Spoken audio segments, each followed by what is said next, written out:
向阳最后抬头看了眼空中刚升起不久的朝日，缓缓闭上双眼，低声喃喃着：“我是七皇，也叫向阳，我当不了王，也向不了阳。”下一刻，更加刺眼的光芒近乎从向阳体内绽放开来，以极快的速度近乎笼罩了整个大地，无穷无尽的绿色光雾将整个世界染成绿色。如果肉虫鬼有颜色，那应该就是绿色。巨大的威力几乎打沉了半个大陆。无人知道这方天地有无肉虫鬼修道鬼尊。肉虫鬼只是一级鬼族里最卑贱的鬼物，无人问津。但这或许是这片海域第一个启动的鬼尊肉虫鬼。近乎与此同时，无穷无尽的通天柱近乎布满了天空，从远处疾驰而来，那是梵域的通天柱。大量战略级通天柱开始无差别轰炸剩余大陆板块。梵域参谋阁内，无数人站在天眼大屏前望向屏幕上的那一幕。自从昨夜荒族的王连同向阳失踪后，他们便派出人手快速查看天眼之眼所监视的所有区域。永夜降临后，天眼之眼是无法正常使用的，直至天亮，他们才终于找到向阳的身影。只是当他们找到后，向阳已晋升至鬼尊修为，站在一座企业人大陆边缘处，处于已启动状态。这座企业人大陆便是他们新发现的5座企业人大陆之一。所有人默默注视着这一切，目送着向阳的赴死。事情的发展和他们计划有些差错，他们能做的便是尽可能的发射通天柱，好让向阳这次启动能发挥更大的价值。事实上，向阳做到了。一个吸收了天眼轨道炮和大量战略级通天柱的鬼尊肉虫鬼，在大陆上空自我启动后，几乎瞬间击沉了大半个大陆。这个3级大陆却被一个鬼尊肉虫鬼近乎单人灭掉。身后大批梵域成员正在微调着那批通天柱的落点方向，使其轰向剩余大陆板块位置。狱主向阳留下了一封信，伴随着天眼之屏上的画面渐渐放大，一个飘荡在海面上的木板，有一封孤零零被海水染湿的书信正摆在那里。信封表面无字，他又望向这座大陆的画面。这座3级大陆在毫无征兆的情况下近乎覆灭，没有净空，向阳又无视火力袭击，根本无法阻止向阳进入大陆深处。一座企业人大陆就这样正式覆灭，让后勤可以最快速度前往这座大陆，将能带回来的资源全都带回来，以及这封信也带回来。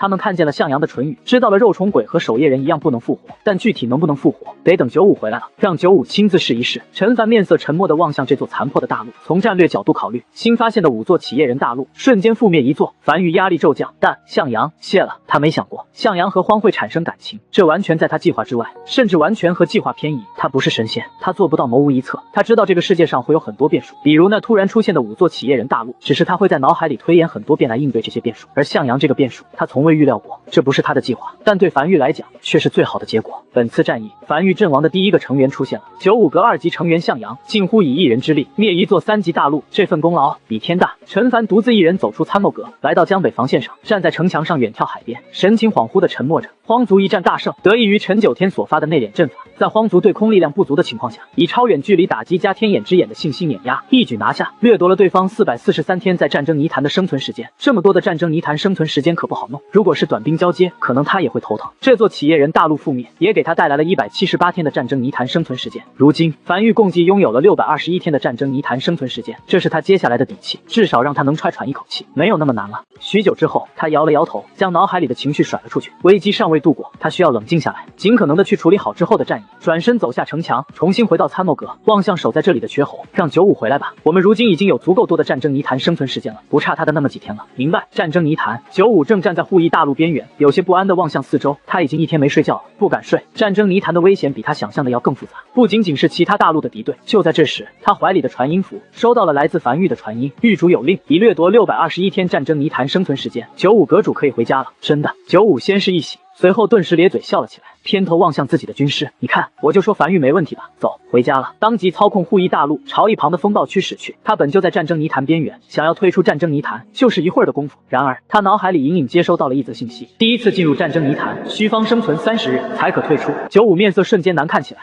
回不去了。30日，他才在战争泥潭待了1日，还有29日，接下来的29天可够难熬的。95先是给梵域那边传信说自己29日后才能回去，随后才又坐在地面上，长叹一口气，望向军师，还得再坚持29天。你觉得我们撑得住吗？可以。军师点了点头，没有多说什么。他们可以撑得住，但梵域可能撑不住了，有更多势力朝梵域袭击而去。而另外一边，清理企业人大陆这个工作原本是个极其复杂的事情，需要派出大量非洲，但有了扣后，只需10几艘非洲带着后勤阁成员负责协同就可以了。时间过得很快，当天色渐渐暗下来时，这批后勤阁成员已将这座企业人大陆上能带回来的资源全部带回来。江北防线上，陈凡拄着手杖望向远处渐渐暗下来的海面，身后王奎将一封被海水打湿的书信递了上来。狱主，这是向阳留下的那封信，我是七皇，也叫向阳，荒叫我七皇，95叫我向阳，我是一个肉虫鬼，鬼物中最卑贱的那种。当我觉醒灵智时，正逢雨季，风大雨大，我和其他肉虫鬼被风所裹挟着冲向一个个山体，我看见无数同伴爆炸开口的场景，绿色的粘液洒落一点，他们好像没有智慧，在没有山体的时候一直笑哈哈。在即将撞向山体后，又满眼恐惧。他们害怕，我也害怕。我一开始尝试躲在同伴身后，来让自己活下去。后来我发现可以控制身子变成内凹扁平状，迎风飞了起来。我找到了活下去的办法。那时候我觉得自己真厉害。那是一座无主大陆。现在想想，那段日子虽然害怕，但好像也是我人生中为数不多的自由时光。后来有一个强大的鬼物带着手下登上这座大陆，收服了这座大陆上的所有鬼物，连同我们肉虫鬼。我们踏上了征战之路。还记得第一次冲锋的时候，那座城墙上的无数炮塔轰鸣，我身边的冲锋鬼物一个接一个死去。那个强大的鬼物命令我们继续冲锋，身边的鬼物也没有灵智，只是跟着冲锋。我跑了，我害怕。后来不知过了多久，战争结束了，那个强大鬼物也死了。我漂浮在海面上，不知何去何从。我第一次开始思考起自己存在的意义。直至这个时候，又有一个强大的鬼物遇见了我，顺手就将我收入他的鬼巢中。这个鬼物要更强大，是个鬼圣修为。我那个时候从没听过这个境界，只知道比我要高很多很多。他说他是我的王，带着我在战争泥潭里征战，没多久便被打落至2级种族，侥幸逃离战争泥潭，带着剩余手下来到附近一片海域，占领了一座大陆，名为独眼大陆，说迟早有一日要重新杀回战争泥潭。我征战极多，却一路逃窜，吸收了不少肉虫鬼死后的鬼气，修为也在不自觉越来越高。当我意识到这一点的时候，是来到独眼大陆后，王满眼开心地望向我说，鬼王级别的肉虫鬼真的很少见，以后你一定要能一锤定音。后来王开始生产大量的肉虫鬼，让这些肉虫鬼死在我身旁，让我吸收他们的鬼气。我不太想看见这一幕，但我无法拒绝。再后来，我变成了大鬼级别的肉虫鬼，又变成了鬼皇级别的肉虫鬼。王更开心了，封我为七皇，说我未来启动的那一天一定会震撼整个天地。这个过程持续了很长时间，长至我已没了时间概念。直至我遇到了老大95，并且在无意之中发现95竟然是黑暗圣体。我去过战争泥潭，我自然知道黑暗圣体代表着什么。那意味着只要95愿意，有很大的可能会成为世界的王，整个世界的王。那是我有生以来情绪最激动的一天。我疯狂地向老大诉说着黑暗圣体的厉害之处，希望老大可以不回凡域，带着我一起走上巅峰。我不知道我为什么要走上巅峰，只是以前的王老想走上巅峰，就下意识地将其当成了自己的目标。我只记得那天，我跪在地下，撕心裂肺地哭嚎着求老大离开凡域，自立门户。老大面色很平静，只是伸出手望向我说，向阳，站起来，跟我回家。向阳是跟着老大后取的名字，在此之前我从来没有名字，也没想过自己可以拥有名字。回家，那是我第2次感受到不一样的感情，我无法形容自己当时的心情。第一次是当时95说我一个肉虫鬼一看就没什么战斗力，让我站至他身后。我不知道自己在这个世界上待了多少年，但那是我第一次感受到不一样的感情。我当时暗暗在心里发誓，如果老大以后遇到危机，我一定要用自己的命来回报这份恩情。此后我的运气好像变得越来越好了，在护翼大陆上过了2年安稳日子，每天早上起来和老大一起跑步，屁股后面还跟着憨憨的虚幻玄武。一开始我老被追上暴揍一顿，后来我跑得越来越快了，那虚幻玄武就再也追不上我了。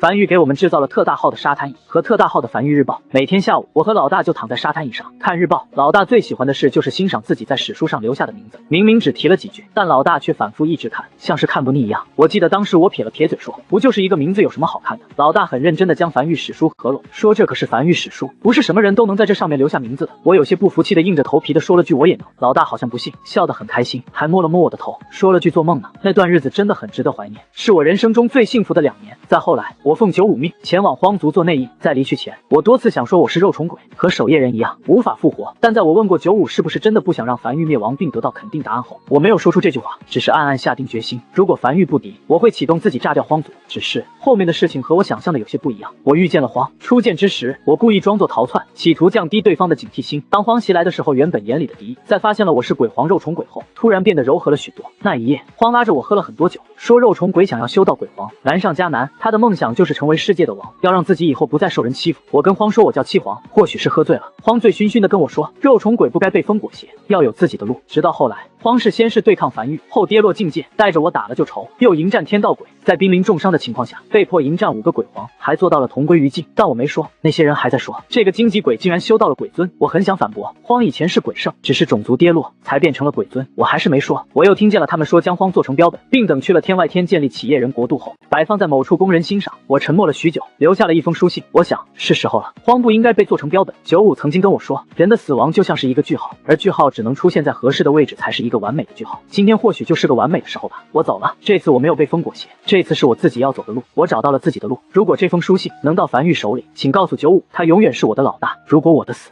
能有功劳的话，希望将我的功劳给95。如果能够资格登在梵域史书的话，不用写我的名字，就写95手下就行。老大很喜欢自己的名字出现在梵域史书上，有人叫我七皇，也有人叫我向阳。我是七皇，也叫向阳，但我成不了王，也向不了阳，我只是个如野草般泛滥的肉虫鬼。陈凡看完手中的这封信，久久不语，许久后才将这封信放入怀中。片刻后，陈凡来到参谋阁内，万岁正站在参谋阁前，指着天眼大屏上的几座正在不断推进的大陆制定计划。得益于陈九天的内敛阵法，我们兵不血刃地击沉了荒族大陆。梵域95个2级成员向阳的自我启动，助力梵域再次击沉了一座后来的企业人大陆。如今我们的敌人还有5座企业人大陆，其中1座是最开始的那座，剩余4座是后来的，以及最开始的那座企业人大陆已经在原地停留1、2日了，不确定是否发生了什么事儿，又或是知晓了什么。其他4座企业人大陆依旧在不断逼近，最近的1座还有4日抵达，最晚的1座还有5日抵达，等等。万岁突然面色微变，这4座企业人大陆也纷纷停了下来，而且近乎是在同一时间，近乎一瞬间，参谋阁内的所有人面色都变得难看了起来。这意味着这几座大陆有很大的可能彼此建立了联系，而且有很大的可能知道了已经有1座企业人大陆被梵域击沉，有不小的概率会联手，这对他们来讲绝对是个噩耗。逐个击破打时间差，从而以战养战会让他们有喘息之机。但要是4座企业人大陆乃至5座企业人大陆一同联手发起总攻，那对于梵域来讲绝对是灭顶之灾，至少绝对不算是好消息。狱主，万岁声音有些沙哑，怎么办？陈凡偏头望向万岁，不急，他摇了摇头，别忘了，刚才我们掠夺了621天在战争泥潭的生存时间，将近2年，有很多建筑都可以升级了，他们想停一停就让他们停一停，刚好我们也需要一段时间来消化这次的收获，等消化了这笔生存时间，到时候鹿死谁手尚未可知。无名山阵阁的核心建筑阵典目前等级是20级，一座建筑从20级升至21级，需在战争泥潭里存活1日，听起来很少，但要想从21级升至27级需要500日，想要升至28级需要1000日，而梵域现在拥有621日的生存时间，也就是说梵域现在的最高建筑可升到27级，上限瞬间提升了7级。这2场战役带给梵域最大的收获便是如此，所以他现在巴不得对面停留在原地多思考思考，给他一点时间，只要让他将这些底蕴都消耗，这次战役的胜利天平就慢慢的朝他们这边偏移了。没有过多犹豫，他一口气将阵殿升至27级，在深思熟虑后，在选项中选择了价值最高的阵法地龙阵。地龙阵，红色大陆级阵法，可一定程度提高大陆坚硬度，虽然他也不清楚大陆足够坚硬到底有什么用，但其他几个阵法对他的作用又没那么大，就选这个了。而且其实也有用，但尽良绝的时候撞上去。将阵殿升级完后，他又走向江北防线，打造了一座27级的天眼轨道炮。想要拦截天眼轨道炮，只能用天眼轨道炮去拦截，如果敌方大陆的天眼轨道炮等级不如他，就很难做到拦截了。这种红色大陆战略级的城防建筑，一旦命中地方大陆，基本上就意味着胜利的天平在向他们倾斜了。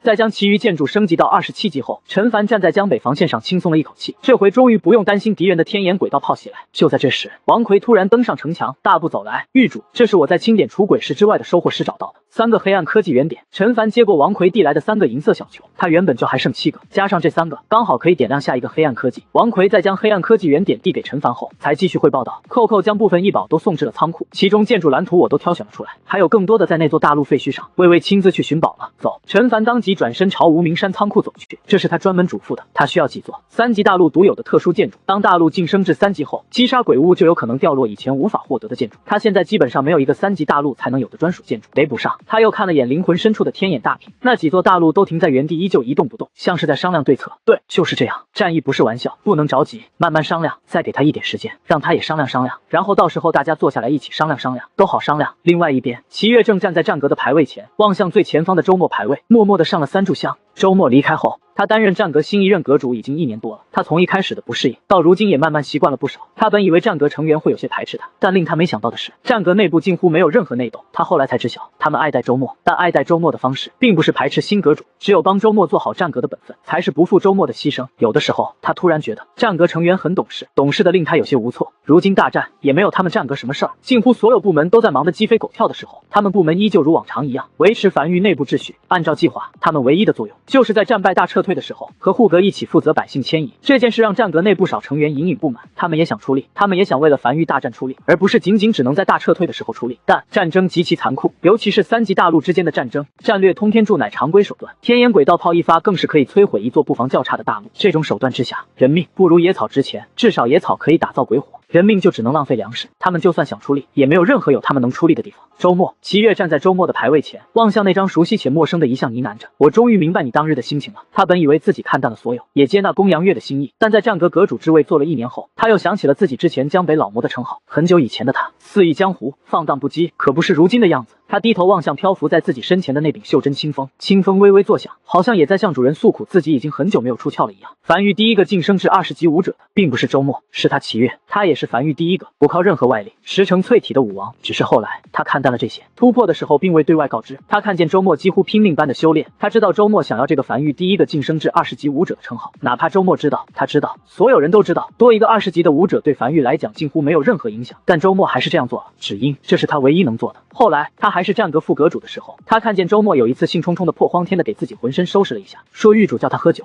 回来后周末有些醉了，只是一直嘴里还时不时嘟囔着自己是樊玉第一个晋升至20级的武者，这对于周末来讲是最值得炫耀的筹码，而这个筹码在樊玉近乎一文不值，甚至远远不如近些日子崛起的陈九天所研发的内敛阵法对樊玉贡献大。而现在在樊玉突破3级大陆，解除了20级封锁后，他已是21级武者，突破2级，他感觉自己实力有了一个质的变化。虽然在战役中依旧无法决定任何事情，修行者的力量在战役中显得太过渺小了。夫君，就在这时，身后传来公羊月的声音。只见公羊月小心翼翼地站在战阁大堂门口，将脑袋抬了出来，手里还拎着一个散发着热气的木质饭盒，声音极低道：“我今天做了一道新菜，你尝尝。”齐月转身望去，走至公羊月面前笑了起来，轻抚其脑袋，感受着青丝从自己指缝间擦过。他与公羊月已成婚，没婚礼，没见证人，没通告天下，他的江北老魔名声已经很久无人提起了。现在除了偶尔有些小辈会指着樊玉史书好奇问一句这个江北老魔是何人之外，再没人提他。而公羊月这个曾经公羊一族的唯一继承人，这个在江南曾经辉煌过一阵的家族，也彻底并入樊玉。他们曾经都辉煌过，曾经他们之间的事情也牵动着江北江南各方势力的神经，但如今他们已经都无人过问了。时间在进步，他们是时代的旧人，时代的新人是万岁，是陈九天，是天策。他已经很久没出过剑了，不知多久，只知过了很久。而公羊月也比以前安静了许多，只是安安静静的陪着他，每天尝试着做些新菜，说这样就感觉很幸福。偶尔他们也会和大鱼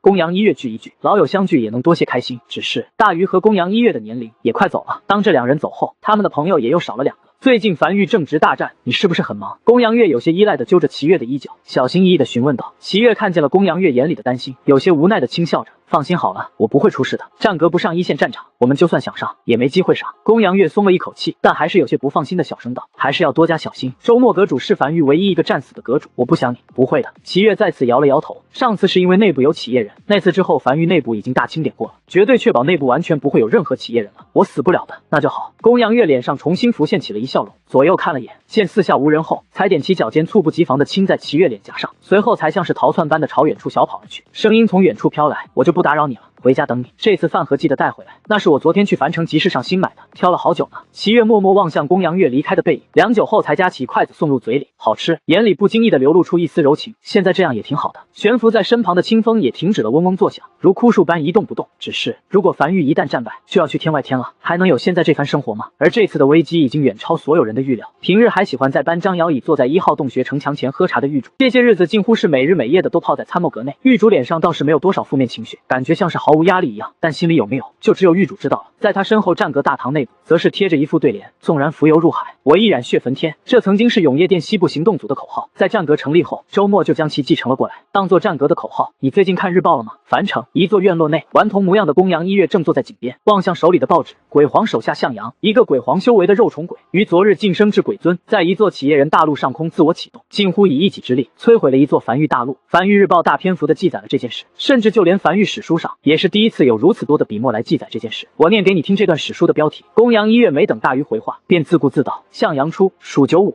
麾下悍将，立百战，破命阁，退凡鬼尊，成就恩，斩救我，血路铺天，向阳诀，燃命火，一瞬皆无。随后停顿了一下后，才有些神情恍惚的呢喃着。很少见樊玉在史书上用如此大篇幅去描述一个人，不，一个鬼。他比任何人更能懂向阳，只因他是守夜人。他清楚的知道，启动便是他们守夜人的唯一价值体现。若是任凭自己老死，相当于他们一辈子没有实现任何价值，像是烂在仓库里的苹果般一文不值。而他也比任何人都要羡慕向阳。向阳的自爆可毁一座3级大陆，而如今他的自爆近乎无用，更不可能影响到本次战役。大鱼正坐在井边一旁修剪刚买回来的一捧花，像是没听见这话般，全程头也没抬。只是不知过了许久后，他还是抬起头，刚好迎上了公羊一月的视线。我们也去吧。公羊一月缓缓开口道：我们的寿命已经没有几年了，如今的我们还可以自理，但等我们3岁、2岁的时候呢？你希望樊玉派人过来照顾我们吗？像照顾小孩那样，不如趁我们还能动的时候，也去轰轰烈烈干一票如何？大鱼沉默了许久后，才摇了摇头：别去添乱了。轰轰烈烈干一票所需要的并不只是决心，还有能力。言罢，公羊一月也没再讲讲话，只是有些恍惚的望向井底水波。是啊，不是每个人都有轰轰烈烈的资格。别说他现在寿命已经没有几年了，哪怕他是全盛时期，也没有这个能力。除非经过永夜殿的改造，但改造过后的威力依旧远远无法应对樊玉本次战役。他曾经是公羊一族的大长老，曾经是公羊一族对外的最大的威慑，但如今他只是一个守在这间院落的一个顽童。时代没有忘记他们，但时代抛弃了他们。那座被樊玉所击沉的企业人大陆，大批后勤阁成员正在其中奔波，大部分收获比如鬼石等都已经带了回去，但其余收获还在开采过程中。魏魏正带着扣扣不断奔跑着，他的寻宝能力能让他第一时间找到哪里有密室，跑过去后当场便是一巴掌，连陨落天穹他都能一巴掌拍碎，没有什么结界阵法类的能挡住他，这种密室更别提了。然后找出来的东西扣扣再全部吞下，再去下一个地方。兄妹配合的极其默契。魏魏如今已然成年，是成年吞天鳄，但扣扣却是一个幼崽吞天鳄，按理来讲跟不上哥哥的步伐，但扣扣上次历练过后耐力大增。不过魏魏依旧将扣扣背在身上。他进化完毕出关后，得知被他忘记的扣扣被一个人丢在了独眼大陆，并在没有任何后勤补给的情况下横跨了整座大陆。强烈的愧疚让他对这个妹妹更加心疼。虽然因祸得福，扣扣进化出了特殊的能力，但万一有个意外，万一扣扣没坚持住，万一当时恰好有鬼巢登陆，那他一辈子都会陷入愧疚中。魏魏的身躯极大，还是幼崽的扣扣趴在哥哥背上，倒也不违和，反而显得格外融洽，时不时翻个身子，看起来颇为享受。吼吼！正在奔跑的魏魏突然低吼了几声，低声嘟囔着：“话说母亲那个妹妹是不是在肚子里待太久了？怎么这么久都没生出？当初生扣扣的时候也没用这么久啊！不能是知道樊玉大战开了，故意避战的吧？”无名山后山，一座异兽培养屋，大鳄和小鳄正彼此缠绕着沉睡在一起，时不时泛起打鼾声。屋外，那先生只是静静地望向这一幕，嘴角带着笑容，没有讲话。虽然已经过去数年了，但他还是清楚地记着当日被囚禁的时候，大鳄和小鳄每日故意耍宝帮他驱散无聊。虽然他并不觉得无聊，这样的日子他已经过了很多年了。当然，他也怀疑这两家伙并没有故意耍宝，而是本性就是如此。他能做到的，就是在自己能力范围内送最后一场造化了。樊玉的诸多事务，不是陈凡一个人能处理过来的，整个樊玉都近乎被彻底调动起来了。每个人都在自己岗位上做着自己的事情。时间来到第二日，陈凡坐在洞穴自己石屋内的书桌前，望向摆在桌子上的几个异宝和建筑蓝图。这是他昨夜从仓库里挑选出来，异宝暂时不清楚，但这建筑蓝图却全是3级大陆独有的，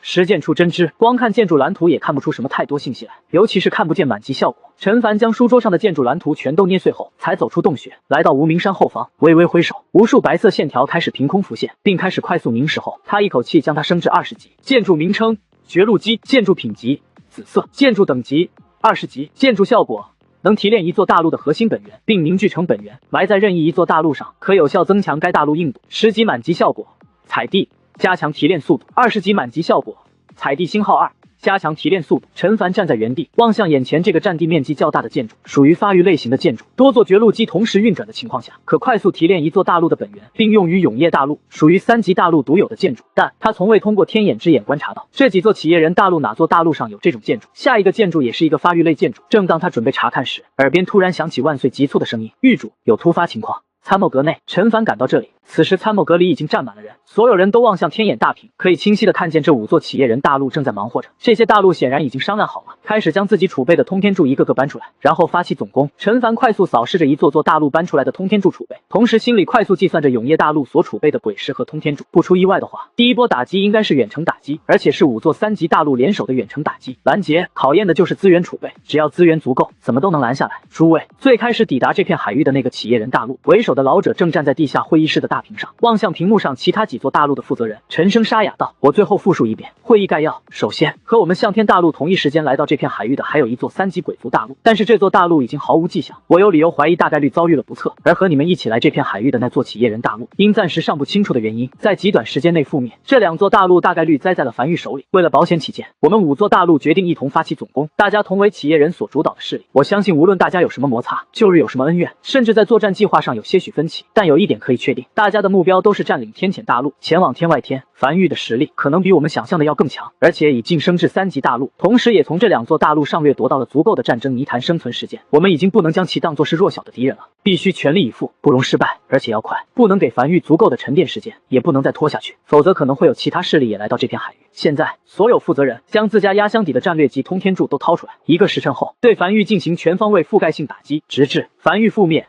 投降。或是将战略级通天柱打光为止。画面上，其他4座企业人大陆负责人面色肃穆的点了点头，并未多说。虽然同为守夜人，但向天大陆的负责人体内黑暗要更纯粹一点。此时这个临时凑在一起的联盟，也有点隐隐以其为首的意思。只是这4个人当中，有一个中年男人眼里并没有太多波澜，显得较为平淡，像是不怎么在意这场联盟有没有都随意的样子。他们5座大陆的实力都差不多，至少表面上差不多，但大家都知道，联盟肯定得有个领头的，否则根本无法发挥出联盟的力量。但他们几个又谁都不服谁，毕竟大陆实力都一样，最后就选了向天大陆的负责人。至少这个老家伙体内的黑暗浓度确实要更纯粹一点。当然，这不意味着企业人国度的王就这样定了。等打成樊玉后，再各凭本事。在会议正式结束后，老者身后的心腹才上前一步，低声汇报道：“圣上，我们所储备的战略级通天柱，其中70%已经悉数搬了出来，正在做最后发射准备工作。”老者缓缓点了点头。虽然会议室上说所有大陆都要将自己的压箱底搬出来，但他们都清楚，打完樊玉后，他们大概率还得打一场。现在不留点家底，下一站怎么打？另外几座大陆，他相信肯定也留了。待一切准备就绪后，再告诉我。老者望向屏幕上的画面，缓缓道，声音极其平淡，但拄着拐杖的双手却因过于用力而泛白。或许是胜利就在眼前了，又或许是多年以来的夙愿即将达成。他总感觉有些不现实感。他现在最希望的是樊玉能做出一点反抗，这样可以增强他的真实感。只是他眼皮微垂，无声笑了起来。他不知道樊玉该怎么赢。樊玉参谋阁内，天眼大屏上，狱主万岁深吸了一口气，才望向天眼大屏上的一幕幕沙哑道：目前来看，最多1个时辰后，这5座大陆就会对我们大陆进行大规模轰炸。届时，我们肯定无法做到全部拦截。我们储备的战略级通天柱只有200余根，所储备的都是普通通天柱。储备战略级通天柱需要消耗大量鬼石，就算利用城墙进空，任凭对方轰击城墙，但对方的轰炸若太过密集，摧毁速度大于修复速度，一旦一段城墙被轰碎，进空效果就会彻底失效。到时候敌方的火力袭击全会进入永业大陆内部，那对樊玉的防空体系是一个极大程度的考验。不管我们能不能抗住，都不如我们先下手为强。我们先考验他们。我建议立刻对最先抵达这片海域的那座企业人大陆发动大规模轰炸，先打对方一个措手不及。不，陈凡摇了摇头，轻吐出了一个字：狱主。万岁有些着急的急促道：这个时候不能再等了，对方明显不打算给我们发育的时间，我们如果不先下手为强的话，会很被动。这个时候，陈凡抬手指住了万岁接下来要说的话：先轰炸一座大陆没有任何意义，通知导弹储备基地点亮鬼火，樊玉所储备的18万根通天柱全部进入待发射状态，摆熄后对5座大陆展开全方面覆盖性轰炸打击，直至敌方灭亡或大陆耗尽为止。万岁先是下意识地将命令传达下去，随后才沙哑道：狱主，同时对5座大陆展开覆盖性打击，我们的通天柱和鬼石会消耗得很快的，只要轰一座大陆就能先对方一个措手不及。然后呢？陈凡偏头望向万岁，对方措手不及了，然后你接下来要干什么？要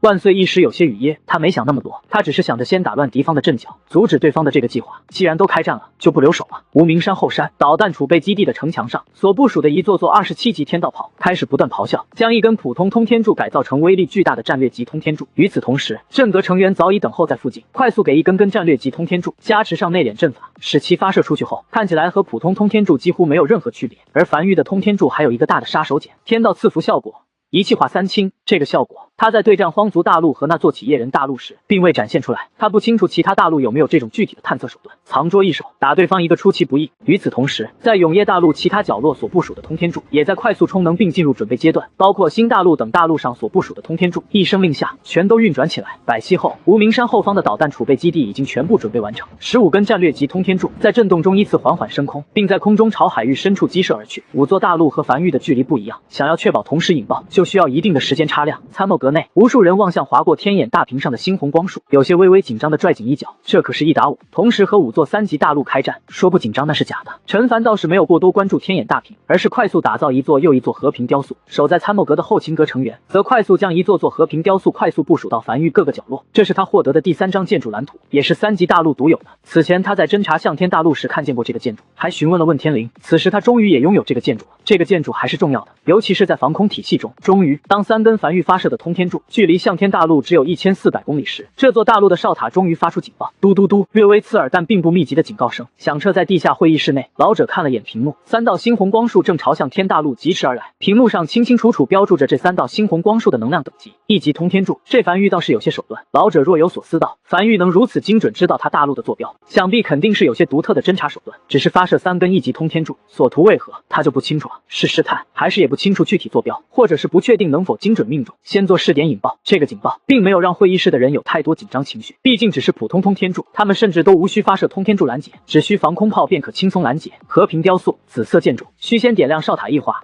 天眼轨道炮才能发挥效果。3级大陆方有机会获得该建筑蓝图并建造，会感应1000公里的袭来火力的强度，并将指令传给哨塔，再通过毛细血管阵启动其他建筑进行拦截，并且会根据火力来袭强度自动选择拦截手段。该建筑的主要功效为感应来袭火力强度和全自动拦截。可以说，这几个东西组合起来，便是3级大陆最强的防空体系。只要资源足够，敌方来袭火力几乎无法威胁本土。而在这3根战略级通天柱即将逼近向天大陆时，位于岸边城墙上的防空炮等建筑开始快速咆哮，一枚枚猩红炮弹如同成串弹珠般洒向空中的通天柱。只是正常来讲，在大量防空炮的密集炮弹拦截下，这3根1级通天柱应该很快会被在空中引爆。然而，这3根1级通天柱像是更加皮糙肉厚一样，完全无视了防空炮的拦截，径直逼入大陆中央。和平雕塑察觉到了情况不对，第一时间启动了通天柱准备2次拦截，但已经晚了。以通天柱的速度，在1次拦截失败后，怎么可能有2次拦截的机会？通天柱的升空并且将速度拉到一定地步，这都是需要时间的。但不得不说，3级大陆的底蕴还是有的。而和平雕塑的反应速度也是足够快，哪怕时间仓促之下，也有5根战略级通天柱成功升空进行精准拦截，2根被成功拦截，在空中引爆，1根则是突破拦截。最终，在岸边城墙上的守卫视线下，那根通天柱就这样轻而易举地突破了号称3级大陆最强的防空体系，并轻飘飘地落在了大陆内部。下一刻，在27级天道炮、通天柱2个满级效果、黑暗科技等手段的加持下，一处巨大的蘑菇云在大陆中央炸开，所爆发的巨大威力令地面都在震动，轰，近乎震耳欲聋。此时，所有人才反应过来，这根本不是什么普通通天柱，而是战略级通天柱。参谋阁内，陈凡面色有些平静地望向天眼大屏上的5幅画面，这是天眼之眼传来的5座大陆同时被轰的画面，其中4座大陆都没有第一时间查看出他们通天柱的虚实，但其中1座企业人大陆，因这座大陆是唯一选择了吞天式魂阵的大陆，吞天式魂阵，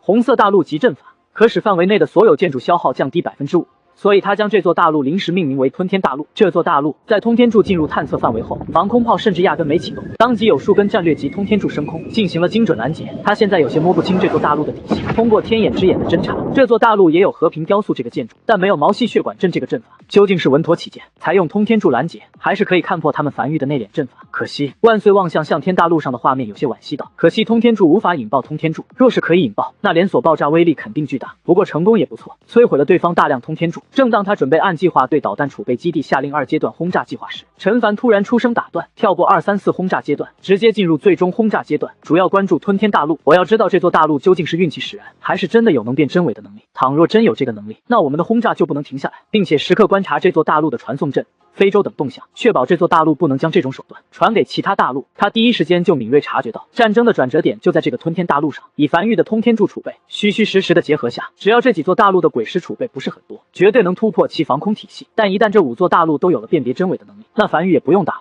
可以直接准备跑路了。这个吞天大陆必须第一时间啃下。很快，第2批通天柱开始快速升空，这次不再是1座大陆各3根，而是1座大陆各100根，其中3根战略级通天柱，97根普通天柱。陈凡死死盯住屏幕，尤其关注吞天大陆。果不其然，吞天大陆的防空体系几乎极其轻巧地用防空炮拦截那些普通通天柱，并升空战略级通天柱拦截繁育发射的战略级通天柱，滴水不漏，甚至没有1根通天柱落入吞天大陆内部。吞天大陆真的有辨别真伪的能力。他从怀里掏出传音符，亲自给导弹储备基地的组长下令，一字一句的轻声道：其他4座大陆依旧虚实结合，吞天大陆纯实，繁育最多有3000根战略通天柱的发射指标，2000根送给吞天大陆。又掏出传音石联系小邱，前往荒族大陆的战后清点工作要尽快，前线鬼石告急，尽快。虚实结合失败，那就是比拼底蕴，很简单的比大小。如果吞天大陆的战略通天柱的储备量大于6000根，那这场战争大概于就是繁育战败了。但倘若低了，那抱歉，虚实有虚实的打法，纯实有纯实的打法。轰向吞天大陆的战略级通天柱可不再藏拙，一气化3清全部启动，以及它的战略级通天柱威力要更大，它有多个手段加持，敌方想要拦截，必须升空更多的通天柱多次拦截。随后，陈凡此时将大部分注意力都放在了吞天大陆上，他看见那100根战略级通天柱成功抵达吞天大陆上空，并在敌方拦截力量已经升空的时候，才猝不及防的1分为3。这个时候想再拦截已经根本不可能来得及了。但他在天眼大屏上清清楚楚的看见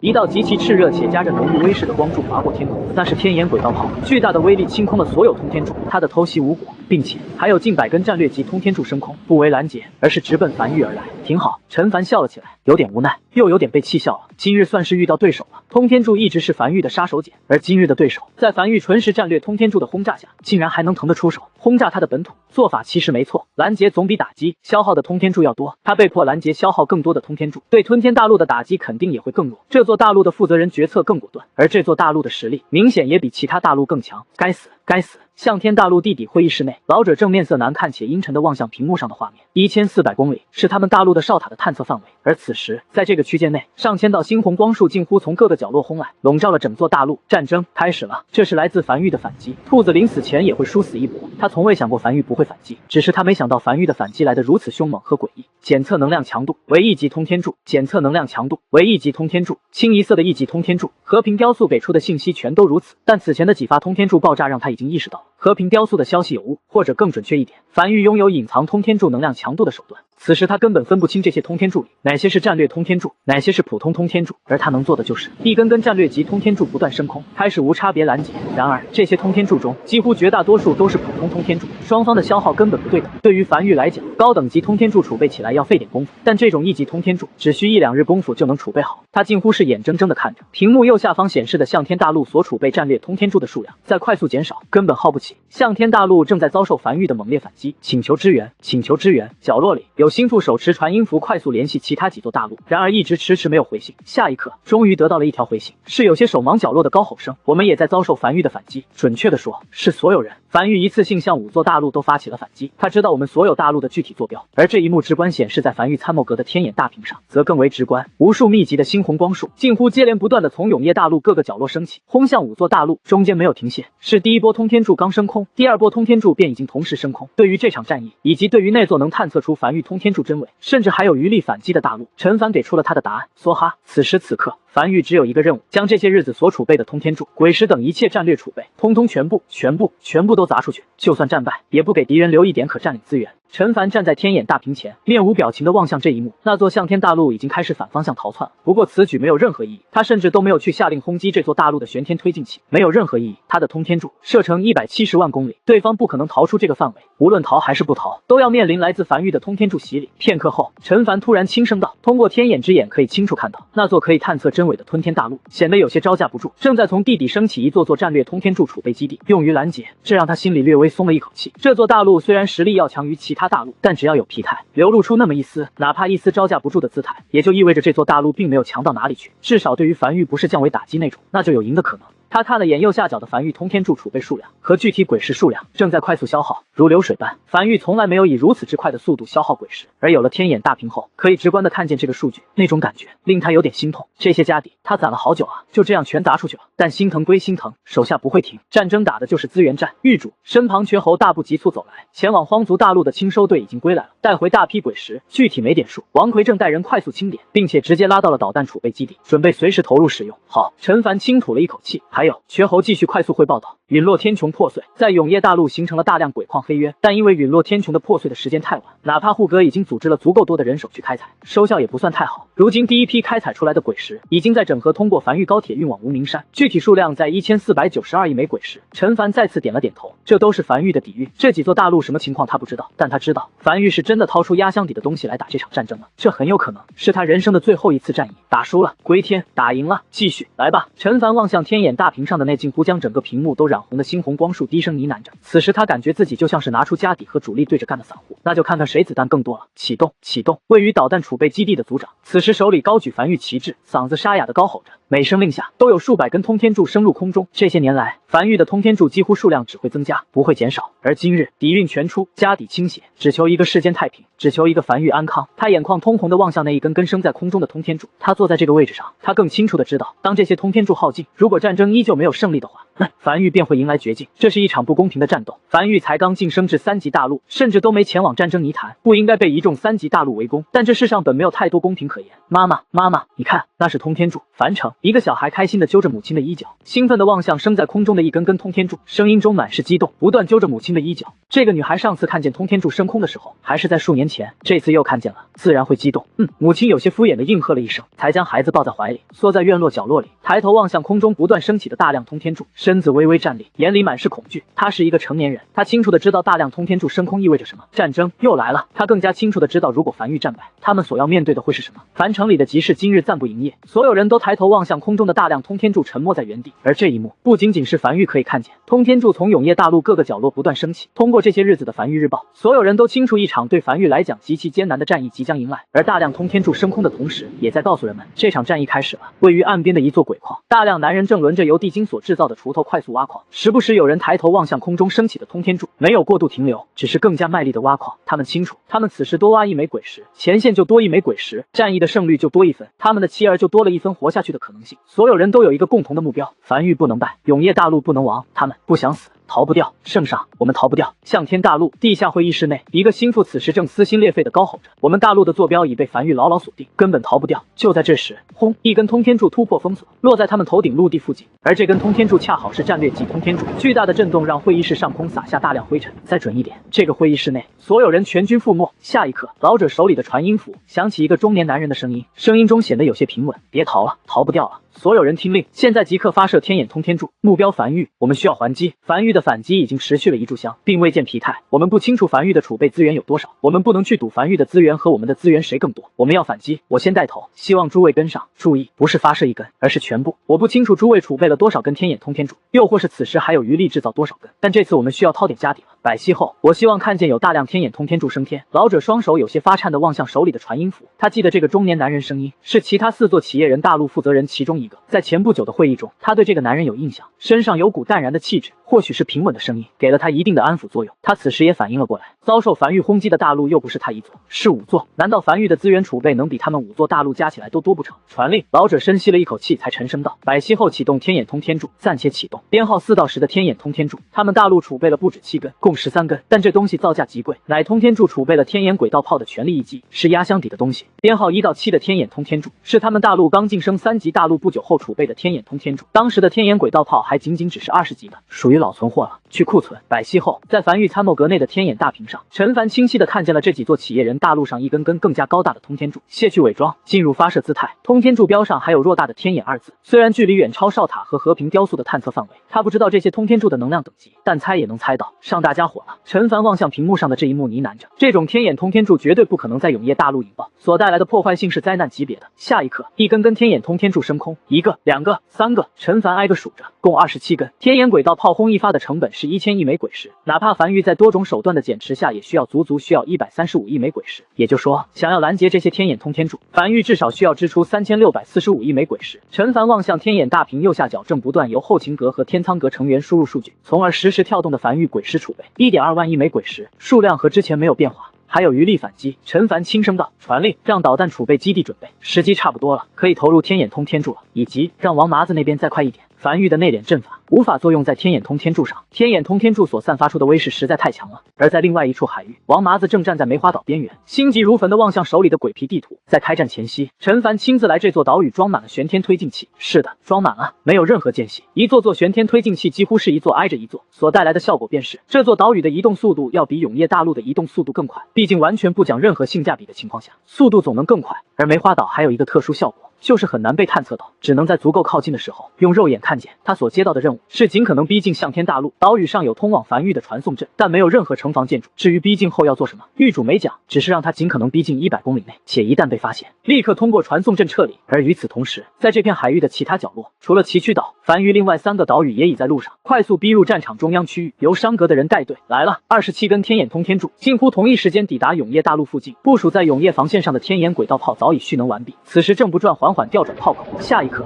轰轰，震耳欲聋的爆炸声响起，附近地面都在隐隐颤抖，一道道极其炽热却粗大的炽热光柱陡然升空，将27根天眼通天柱全部拦截在海域上空。27根天眼通天柱齐齐爆炸的场面，甚至让防线附近的梵域成员都清晰地感受到一股股极其浓郁的热浪袭来，仿佛极近距离接触火灾一般，天比以往更加亮。所有防线附近的梵域成员都是面色难看地望向头顶的那一幕，他们不敢想这些天眼通天柱若是落到永夜大陆上，会造成多大的灾难。梵域正在迎战一场不能输的战役，他们输不起，也没有输的资本。于是梵域疯了，通天柱开始更加频繁且疯狂地发射，一道道通天柱升空的轰鸣音爆声在无名山上空近乎此起彼伏地不断响起。倘若无名山有沉睡的山神，此时也该被惊醒了。参谋阁内的陈凡望向天眼大屏上和平雕塑传来的能量等级，轻松了一口气。他看见能量等级最高的天眼通天柱是27级的，和他的天眼轨道炮等级一样，可以拦得下。而在向天大陆，这一幕就更直观了。位于地下会议室的老者望向屏幕，他看见了那批通天柱在未进入永夜大陆便全部引爆后，便清楚知道被拦截下来了。27根全部拦截，这意味着樊玉至少部署了27座高等级的天眼轨道炮，见了鬼了！他们向天大陆都没部署这么多天眼轨道炮，一座天眼轨道炮的价格足足近200亿枚鬼石。这种红色战略大陆级建筑制造过程中，大量能量会消散在空中的。樊玉一个刚晋升至3级大陆的势力，为何会储备如此之多的天眼轨道炮？难道天谴大陆这个地方真的有什么至宝？但很快他便没心思想这个问题了，只因屏幕上突然弹出一行刺眼的文字：警告，极高能量强度的火力即将袭来！警告，极高能量强度的火力即将袭来！来而不往非礼也。樊玉也给他们丢了几枚，不多，3枚。唯一的好消息是，樊玉的天眼通天柱无法被内敛阵法所遮掩，看得清清楚楚。当3根天眼通天柱抵达向天大陆上空，并成功突破防线进入中心时，部署在向天大陆城墙上的天眼轨道炮也齐齐调转炮口，准备开始拦截。只是下一刻，在一气化三清的天道赐福下，这3根天眼通天柱瞬间化作了9根。这个变化来得极其突然，但下一刻，只见向天大陆部署在城墙上被草垛所遮掩的11门天眼轨道炮齐齐发威，数道炽热光柱在和平雕塑的指引下猛然轰向天空，其中摆放在明面上的只有2门天眼轨道炮，剩下的9门天眼轨道炮都是藏匿在暗中。固然事发突然，但向天大陆还是悉数拦截了下来。如果将刚才那一幕回溯并高倍慢放的话，便可清晰看见樊玉通天柱的裂变和向天大陆的11门天眼轨道炮出现近乎是发生在同一时间。这不是反应，而是预判。向天大陆地下会议室内，老者双手死死拽住手杖，青筋在泛白的指尖显得极其明显，眼里满是疯狂到极致的癫狂。他早就知道樊玉拥有一种可以将通天柱一分为3的手段，他不知道这种手段是哪来的，是某个黑暗科技通天柱的一个天道赐福效果，又或是稀有岛屿带来的。但他可以确定的是，樊玉有，既然有，他便不会真的以为樊玉只发射了3根天眼通天柱。他赌不起这3根天眼通天柱是否会分裂。倘若真会分裂，那落在他们本土上，那将是一件灾难性的事情。于是他启动了所有天眼轨道炮，哪怕会因此消耗大批鬼石。如今看来，他赌对了。轰轰，大陆在微微颤抖，哪怕成功拦截，但当成功拦截时，已在大陆本土上空，如此近距离的大规模爆炸，让大陆整体都在颤抖。老者眼里闪过一丝后悔，望向屏幕右下角的鬼石数量，这场战役的惨烈程度和资源投入程度已经远远超过了他的预期。如今所储备的资源和通天柱都在以一个极快的速度消耗，尤其是刚才11门天眼轨道炮的齐齐发射，便消耗了他2421枚鬼石。如今整座大陆能动用的鬼石数量就只有819亿了，他还能再顶几轮？1轮还是2轮？樊玉这种手段又能来几轮？哪怕如今向天大陆本土没出现特别的大的伤亡，但所有人都清楚，他们已经战败了。这场战争他们一开始占据了绝对的主导位置，他们是第一个抵达这片海域的势力，但现在战争是否结束，已经不由他们决定了。圣上，身后一个心腹声音微微发颤道：“我们所剩鬼石最多还够制造100根战略级通天柱，我们已经挡不住了。”老者望向屏幕上那再次从远处快速袭来的数百根猩红光束，惨笑了一声，事已成定局。他甚至都没见到永夜大陆长什么样子，甚至都没见过樊玉的任何一个人，这场战争便结束了。他们储备的鬼石数量绝对不少，至少在3级大陆里，不说佼佼者，但也绝对算多的。只是一开始和樊玉接触，为了摧毁永夜大陆的玄天推进器，他们消耗了大批鬼石。他本以为效果显著，现在看来，他突然想明白了。樊玉压根就没想跑，樊玉清楚的知道他大陆坐标，要是想跑早就跑了。所谓的逃跑举动只是想消耗他的鬼石而已。他一直以为自己是猎人，但其实从一开始他就是猎物，只是慢慢的进入敌人的陷阱。如今弹尽粮绝，他想拼命，他想君子守国门，但他甚至都不知该如何拼命。在这种程度的战役下，哪怕企业人体内拥有浓郁的黑暗能量，可短暂爆发出强大的战力，也没有任何意义。数百根猩红光束如期而至，再次划过天空，来到向天大陆上空。咻，伴随着刺耳的音爆声不断响起，向天大陆所储备的最后天眼通天柱在将这批通天柱拦截后彻底耗尽，已经没机会了。鬼石耗尽，这些年储备的通天柱耗尽，如今他们最后的希望便是战略储备仓库里所剩的那5根天眼通天柱。只是所有人更清楚，这5根天眼通天柱无法改变战局。下一刻，屏幕上再次浮现出数百道猩红光束，那是樊玉的通天柱再次袭来。和上一波通天柱间隔了不到10息，樊玉甚至不愿意给他们一口喘气的机会。通天柱如狂风暴雨般不断砸来，他们不知道这里面有几根战略通天柱，有多少又是普通通天柱，但他们知道他们已经没有通天柱和鬼石去拦截了。错了，一开始就错了。老者身子有些趔趄，双手紧紧拄着手杖，让自己强撑着不至于倒地，望向屏幕上数百道快速袭来的猩红光束，眼里满是绝望和不甘的喃喃着：他们一开始应该速战速决，那样说不定樊玉刚晋升3级大陆，还没有如今实力，更没有掠夺到在战争泥潭的生存时间，而且不应该消耗大量鬼石去摧毁樊玉的玄天推进器。他们上当了，但这世间没有后悔药，他已经活了很久，久到他开始畏惧死亡，极度畏惧死亡。听令！他眼睛布满血丝，盯着屏幕上那一道道猩红光束，近乎用一种癫狂的语气，咬牙切齿的一字一句道：启动剩余所有天眼通天柱，其中4根打击目标为另外4座企业人大陆，最后1根打击目标齐田战争泥潭核心处。他可以死，但他不能一个人死，他要人给他陪葬。他本来是暗中离开战争泥潭，打算不惊动任何人占领永夜大陆的，但事已至此，他不介意让更多人的视线聚集在这里，只要看过来的人足够多，他会在地狱看见樊玉的，他们会相见的。而那4座企业人大陆，他都输了，他更不希望看见其他企业人大陆捡他的果子。以向天大陆覆灭为代价，消耗了樊玉大量鬼石，从而取得胜利。他要所有人都输。下一刻，向天大陆剩余的最后5根天眼通天柱从大陆各个角落开始升空，并不断加速，和樊玉轰来的数百根通天柱近乎擦肩而过，朝不同方向轰去。老者通过吊篮来到地面，他看见了满地疮痍，原本的城池已沦为废墟。上一轮通天柱，他们并没有完全挡下来。他站在原地，望向已经抵达大陆上空的通天柱，开始分裂出更多从九霄之上砸下来，踉踉跄跄的将手中手杖用力甩在一旁，张开双臂，眼里布满红血丝，近乎歇斯底里的高吼了起来：“来啊，来啊，樊玉，我在地狱等你，我们会在地狱相见的。”他还想再说些什么，只是漫天通天柱在完全没有防空火力体系的拦截下，在这片大陆上绽放开了绚丽到极致的烟火。